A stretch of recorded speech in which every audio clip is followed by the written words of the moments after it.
Assalamu alaikum warahmatullahi wabarakatuh. Welcome to Ramadan Radio on Eva FM 102.5. Today our subject is would you like to mental introduce it? health.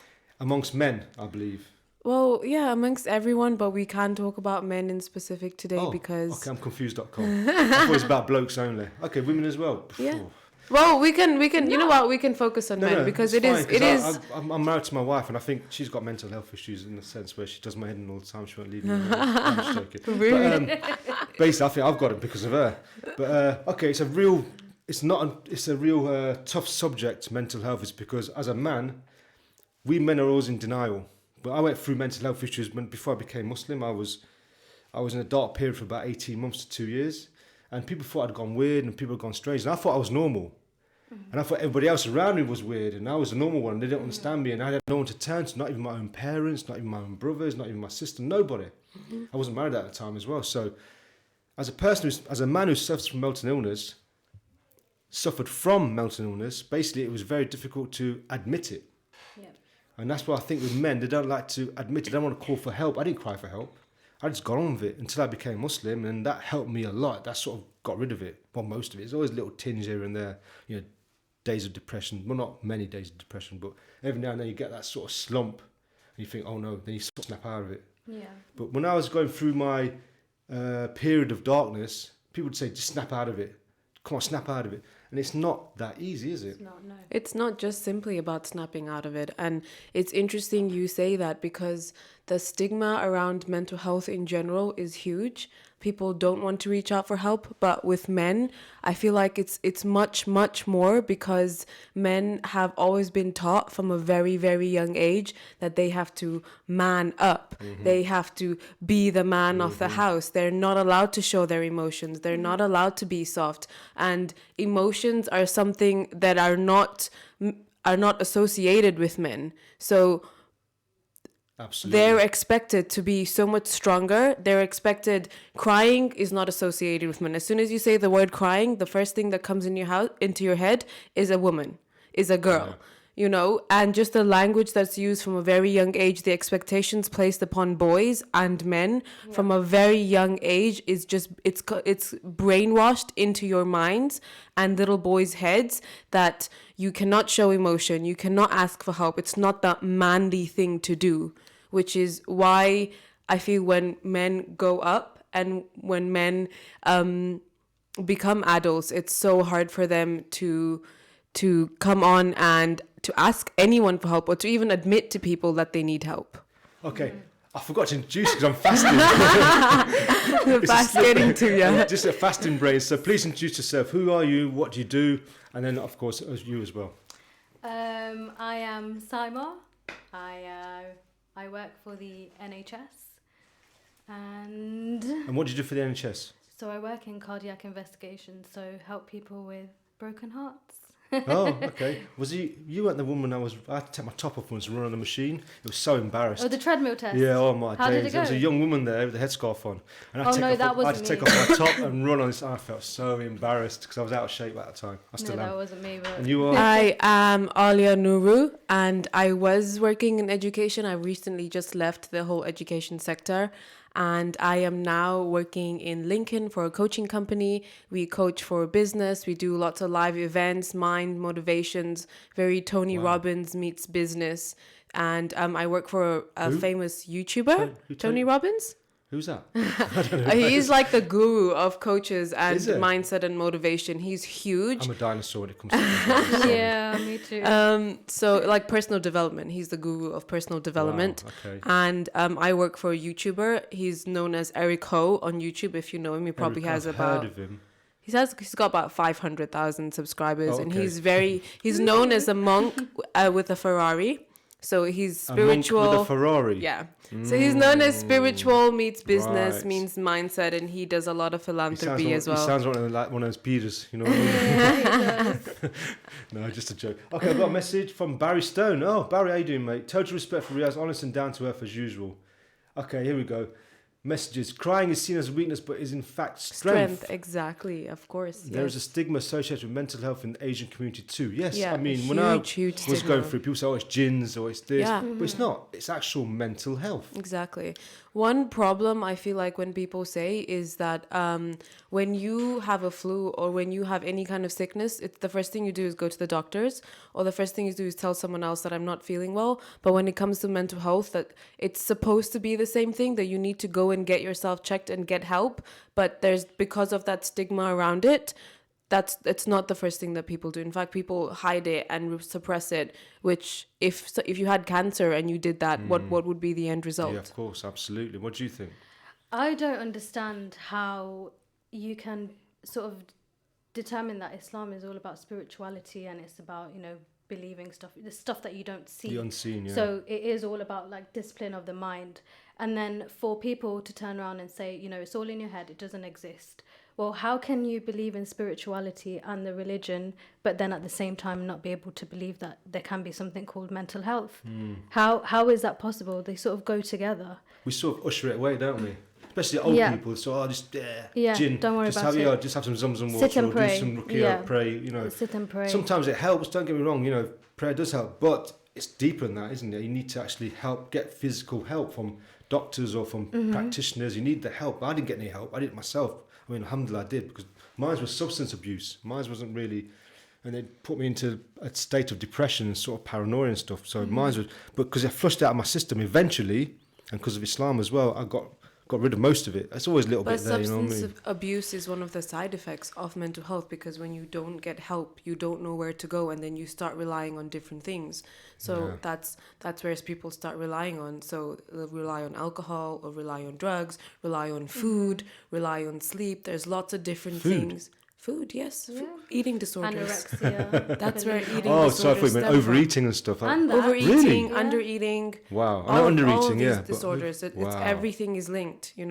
Just because something is legal doesn't mean it's okay, and doesn't mean that it's not a disorder. Yeah. SubhanAllah, I didn't know that. Jimmy, Jamil Sheikh, salam to everyone. Salam, Jimmy. Islam. So, what would you give a man advice, and what sort of advice would you give? So, for example, if I'm going through mental health right now, and I'm denying it, but you can see the symptoms, you can see the signs, but I'm denying it, because most men will deny it. Oh, I'm okay, I'm not mentally ill, or they hide away their emotions, they pretend to be normal, because the suicide rate now in Britain amongst men is quite high. It's the highest the it's ever highest, been. Yes. Wow, it's the highest it's ever been. I don't know the stats, so if the producer can put the stats on, that'd be great onto the screen. But what advice would you give to gentlemen that are going through this sort of terrible period? I think that you literally have to first admit it within yourself that there is something going on, and that it's absolutely okay. It's okay for something to be going on. I also think that you need to reach out to any support network that you do have, and if you do not have a support network, or you'd rather sort of be anonymous, then there are so many charities as well. Like there's Mind, there's also crisis lines that you can literally now not even speak to, you can just text, and they can start texting you back. And just even stuff like I always say to people, that even just maybe speaking to yourself, so having an outward conversation with yourself. People have journals, they write to themselves to admit how they're feeling. So things like that as well. It's just a case of admitting it, knowing it's okay, and just reaching out to anyone that might be available to speak to you. And if there is no one available to speak to you, there's definitely aides in the community to speak to you. So Okay, just some take stats here. advantage. How come I specific? All right, I'm not very good at these stats. They're a bit thingy. Post-traumatic stress disorder, PTSD, 4.4 people out of 100. OCD, 1.3. Panic disorder, 0.6. Phobias, 2.4. Depression, 3.3. And generalized anxiety disorder, 5.9 in 100 people. That's quite a lot. You're talking about 5% of the population. I'm not good at maths, but 6% needed for general thingy. And suicidal thoughts, Yeah. 20 out of 100. And suicide attempts, 6.7, and self-harm, Self-harm, 7.3. And this is from Mind, yeah, the website. Yeah. Do these organisations, do they actually work? I mean, when you say you text in and stuff, do they actually have an effect on the person who's suffering from this, from these disorders? yeah, just this morning I read on the news that I think it's Prince Charles, William, One of them. Harry, Yeah. and Meghan, and all of them. Yeah. They've now opened up a new sort of charity thing called Shout, where you can actually text in. So they did a trial, and I think they only had 1,000 people within the trial, but they had like 60,000 Wow. messages That's from massive. those 1,000 people. So that's 60,000 people sort of thinking that way. Wow. So yeah, I do believe in that. I really think it works. Right, I just want it's an interesting message, but it's not a sad one. A sister died last week from anorexia. Eating disorders in our community is huge, but no one talks about it. My sister lived down the road, actually. She was in her 20s. She passed away she had an eating disorder for many, many years, and she passed away from it, subhanAllah. You know, there's nothing, no one talks about it because it's like taboo, isn't it? It's like, oh, no, talk about it. Suicide, eating disorders, drug abuse. It's all like topics nobody wants to go to because Why? there's so much judgment around it. Absolutely, yes. In our society, we talk so much about community and we talk so much about Islam, but all of it is just clouded with so much judgment. It's superficial, isn't it? We forget that we are all actually one because we don't treat each other as one. It's always you against me. It's always them and against us. It's never us as a community, us being one. There's always color. There's colorism within our communities. There's racism within our communities. And then there's the constant us and them. It's that family or this family or that person. We're never actually come together as one community and say, you know what, if this is a problem within a community, if this person or this family is facing this, all of us are facing it, which is what Islam is all about. Yeah. You know, but people like to go and preach and they go into masjids and they like to point fingers, but nobody ever looks at themselves and say, you know what, how can I help? How can I serve? How can we solve these issues? How can we better the situation? That's a valid, very, very, very, very, very good point you made there. Profound. It really is a very, very good point. As a community, we should be one community helping each other. We don't. We say, oh, he's got mental health problems. They'll laugh or giggle or just, ignore it. He's crazy. Yeah, and then ignore him. You That's think a the valid Prophet, point. his sermon, when he was crying, he always just cried and he said one thing: my ummah, my ummah, my ummah. He didn't say the black people in this community or the brown people or the white people or the people in Saudi Arabia. My ummah, one ummah. He cried for all of us. And now today we can see why he's crying for us. I mean, look at us. We're completely scattered. Yeah, we are fragmented. Yeah, it's terrible. I mean, when I went through, I wasn't a Muslim at the time. Even though we were born into a Muslim family, I wasn't practicing. I didn't believe in Islam whatsoever. And like I said, even my parents didn't understand what was going on with me because I didn't tell them what was going on. Even my brothers thought, what's wrong with this guy? Because I didn't tell them. And when I became Muslim, I did get some support, but I didn't mention mental health at all to them. I just carried on with it, and eventually it sort of, like I said, it went away. But when one of my friends is suffering from mental illness, and we try to support it as much as possible, when he goes on one, because he doesn't take his medication, it is very difficult to support him. He has to go to Glenfield and get locked up. Yeah, Bradgate. Yeah, for a few weeks, because but then the support it's difficult. You try to support him, but then he throws it back in your face.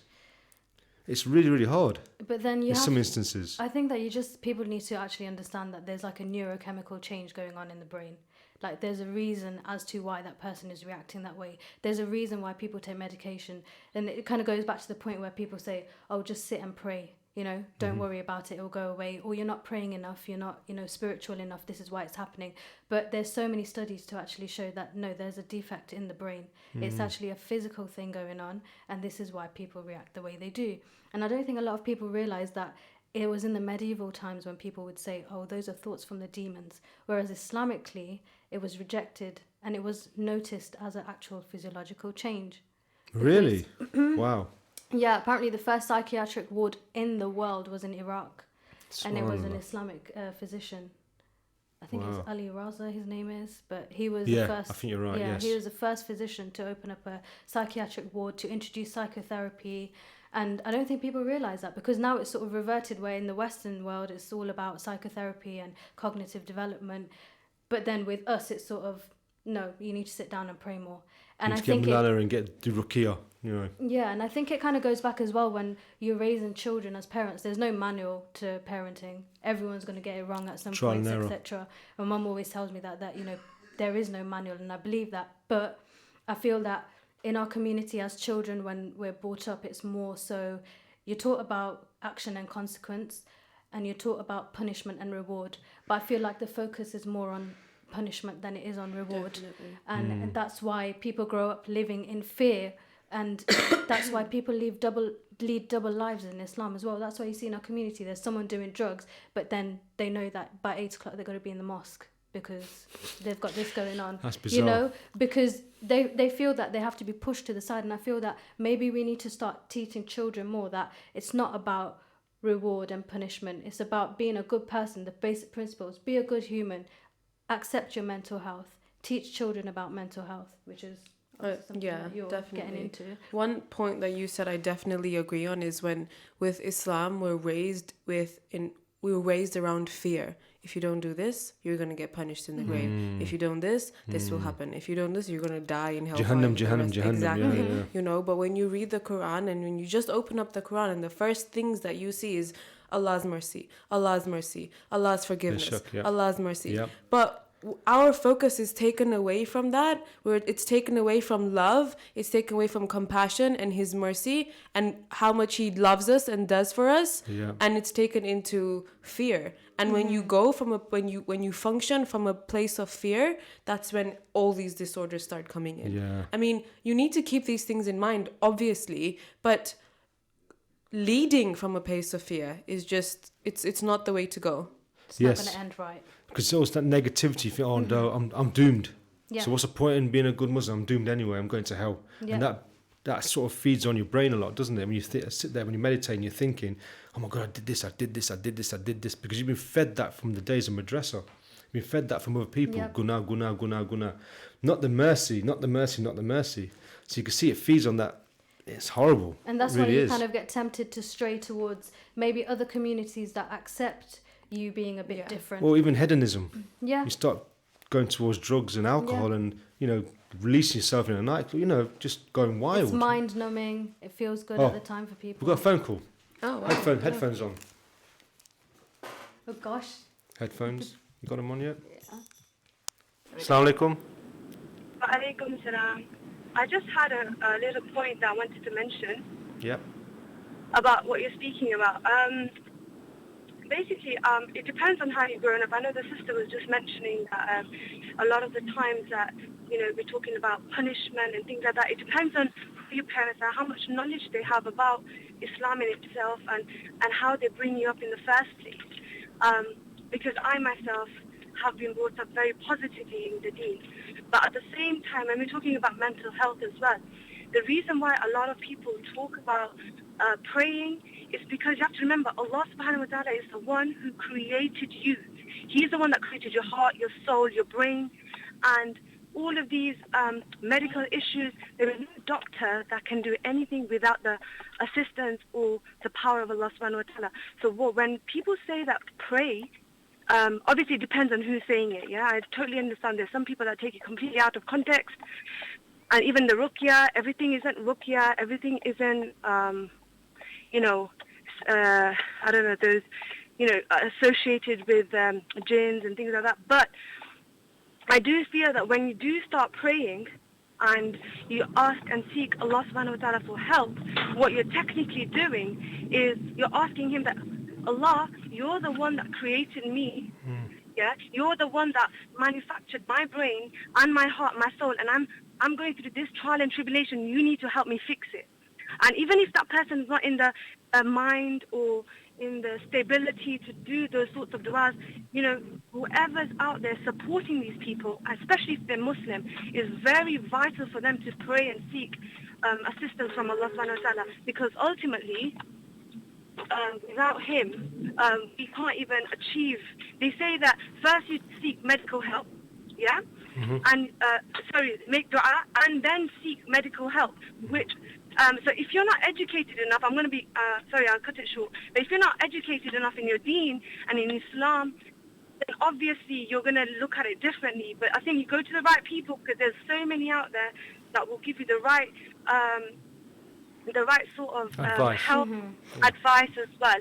But Jazakallah, sorry to No, mashallah, you made a good point, because that's what I did and it worked for me.